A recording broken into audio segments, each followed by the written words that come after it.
cotisation pendant toute la durée de votre arrêt. Voilà, donc ça peut être aussi très, très intéressant de se dire, bon, bah, je suis en arrêt, je ne vais pas avoir les frais de la cotisation de mon contrat de prévoyance qui vont passer en parallèle. Voilà. Hop. Je passe sur la seconde slide. Et donc maintenant qu'on a vu effectivement tous les points importants, en tout cas les points de vigilance sur le contrat de prévoyance, maintenant on va aussi détailler un autre point qui est hyper important, puisque ça va avoir un impact vraiment direct sur vos revenus perçus. Ça va être notamment les modes d'indemnisation. Donc, il y a 3 modes aujourd'hui qui existent. On va commencer par, du coup, le contrat indemnitaire. Le contrat indemnitaire, aujourd'hui, c'est un contrat qui va être basé sur vos revenus antérieurs.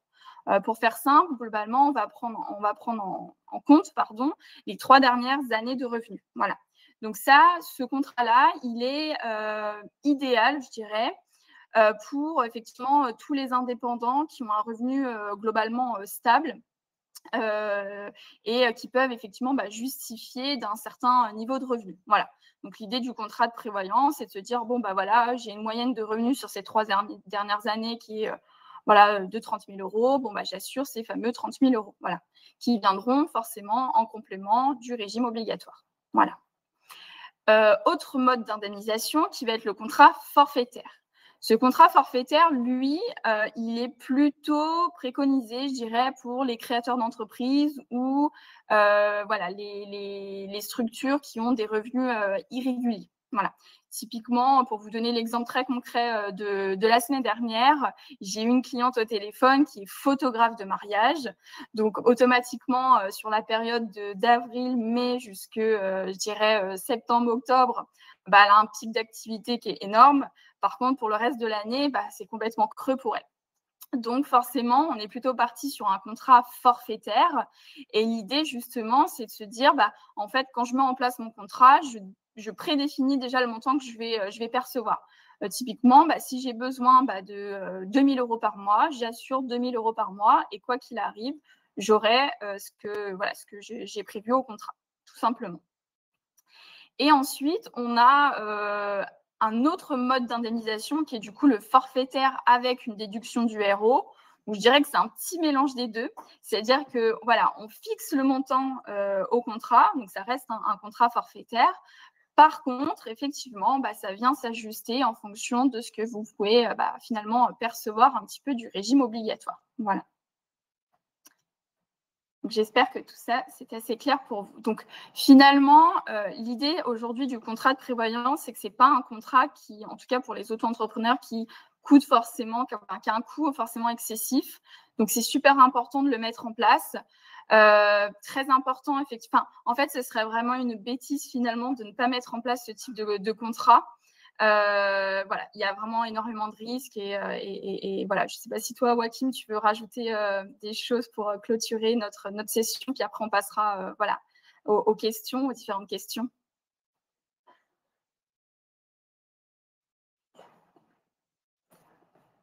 Ton son est coupé, Joachim. Merci.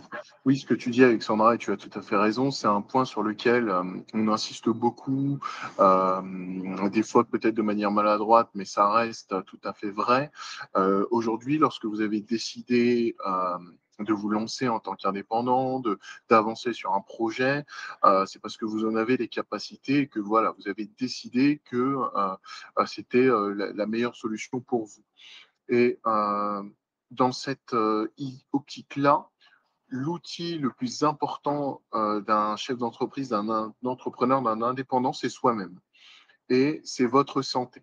Si vous n'êtes pas en bonne santé, vous ne pourrez pas réaliser les tâches du quotidien, vous ne pourrez pas travailler. Un indépendant, très clairement, pas de boulot, pas de rentrée d'argent, les paiements des charges, c'est compliqué. Donc, lorsque vous investissez en vous-même, lorsque vous vous protégez vous-même et que vous faites attention à votre santé, couvrir votre santé à travers le contrat de prévoyance, ça devient, si vous voulez, d'une logique implacable. Et c'est pour ça que ça va être très important de bien se pencher sur le sujet, de se donner un délai sur lequel vraiment on va être en réflexion, sur lequel on va comparer les différentes offres avec les différents critères de vigilance qu'on a pu vous présenter, mais ça va être très important de se couvrir. Aujourd'hui, en France, à peine 30% des indépendants sont couverts et bien couverts par un contrat de prévoyance. C'est bien trop peu par rapport aux enjeux que cela représente pour vous et pour l'apport social que vous faites auprès de la société. Donc voilà, ça c'est vraiment un mot important qu'on a chez nous, chez l'IDICARE, c'est de vous donner les bonnes informations, de vous conseiller pour qu'ensuite vous puissiez choisir au mieux de vos intérêts et vous couvrir parce que c'est primordial. Parfait. Donc, effectivement, je vois qu'il y a quelques questions. Donc, Joachim, si ça te va, je te lis les questions et puis si tu veux y répondre.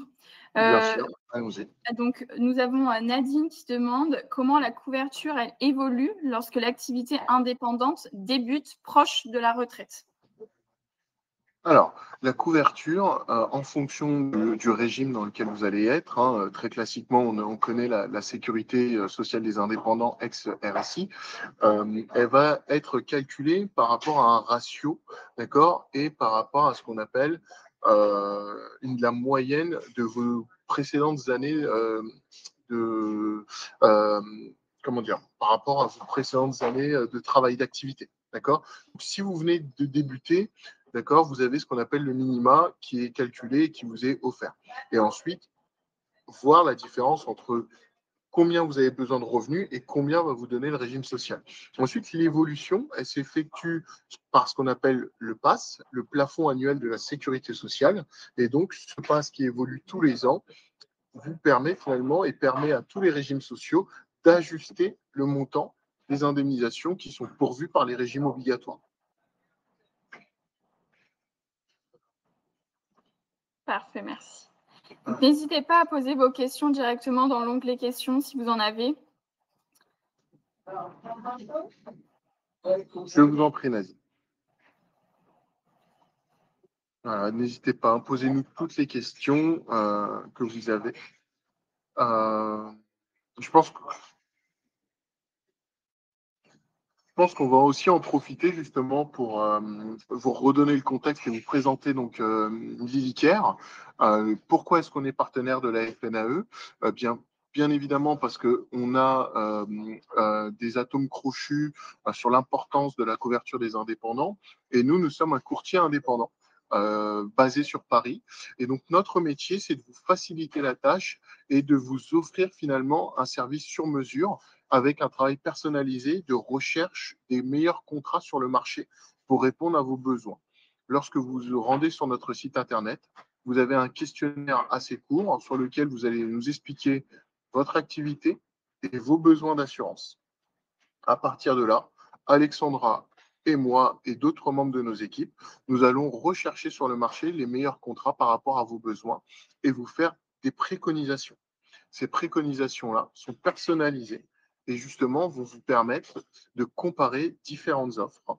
Et ces différentes offres ont justement pour objectif de vous couvrir. Le deuxième point important, c'est qu'on va vous conseiller sur tous les sujets de la protection sociale. La prévoyance, la mutuelle santé, l'épargne d'entreprise et bien évidemment le sujet aussi de la retraite.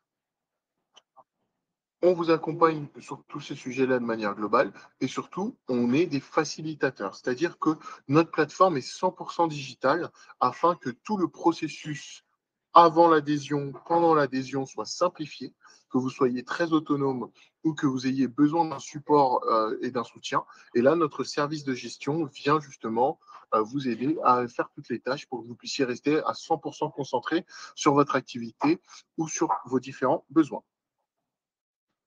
J'en ai profité effectivement pour mettre nos contacts à Joachim et moi-même. Donc, n'hésitez pas à nous contacter directement sur LinkedIn si vous avez des questions. Joachim, je crois qu'on a une question supplémentaire.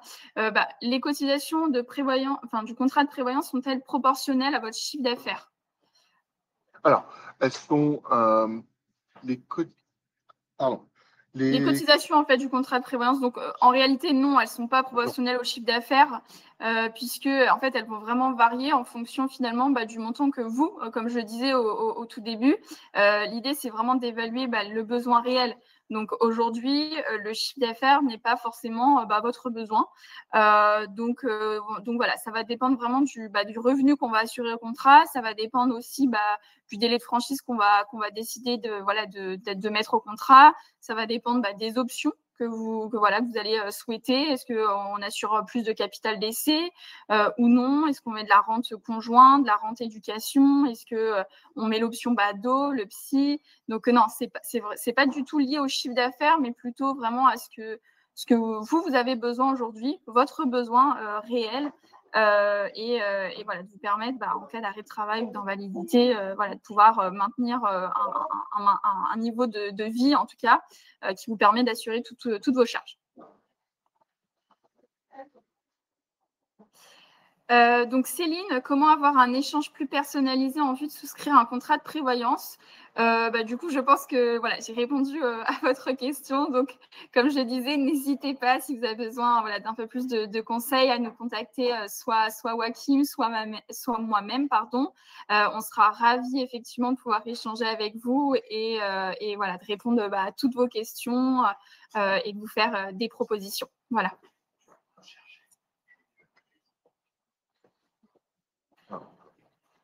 Donc, il nous reste très, très peu de temps. Donc, si vous avez encore quelques questions, il nous reste, on va dire, 2-3 minutes pour y répondre.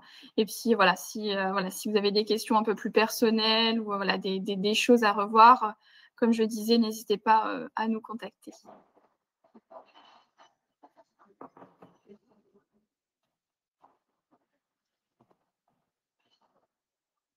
Bon, moi, s'il n'y a pas de questions, ça veut dire que c'est une bonne chose. On a tout le monde qui est couvert.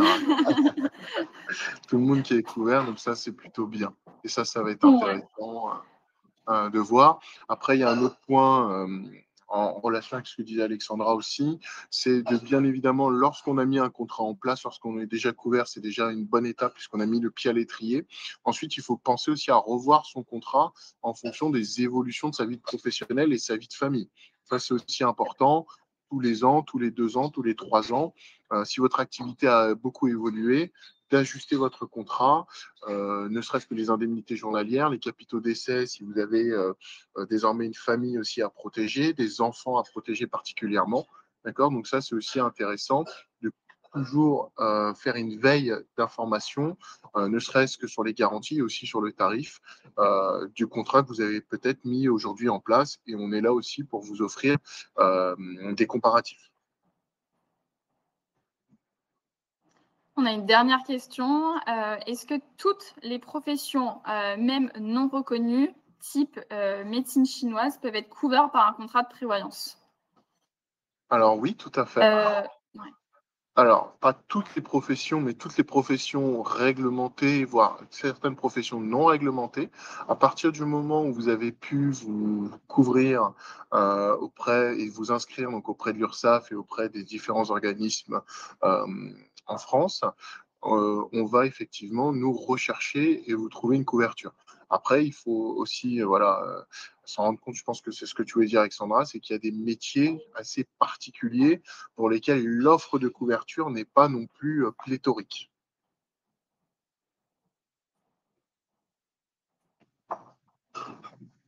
Parfait.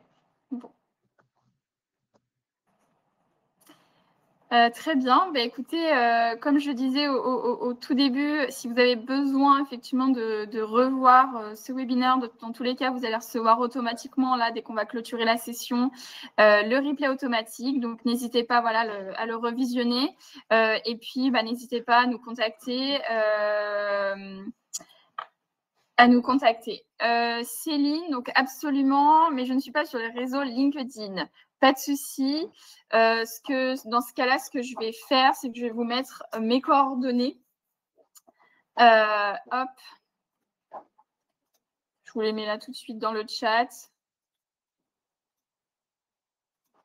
Comme ça, vous pourrez directement me contacter, donc soit par SMS pour convenir d'un rendez-vous, soit directement m'appeler, puis on pourra convenir. un rendez-vous. Voilà. Puis Joachim, je te laisse mettre aussi ton numéro, comme ça, si on veut te contacter en direct, ça peut être aussi très sympa. Ah, bah merci Anita d'avoir mis les Calendly de Joachim. Donc voilà, vous pouvez aussi directement prendre rendez-vous, effectivement, via les Calendly aux horaires qui vous conviennent, effectivement. Voilà. Ben, écoutez, je vous remercie. S'il n'y a pas de questions complémentaires, je vous remercie d'avoir suivi ce webinaire. Voilà, on est très heureux de vous présenter, aussi très heureux potentiellement de vous accompagner. Donc voilà, n'hésitez surtout pas à nous contacter. Je vous souhaite une très bonne journée. Merci beaucoup. Merci, bonne journée, bon après-midi.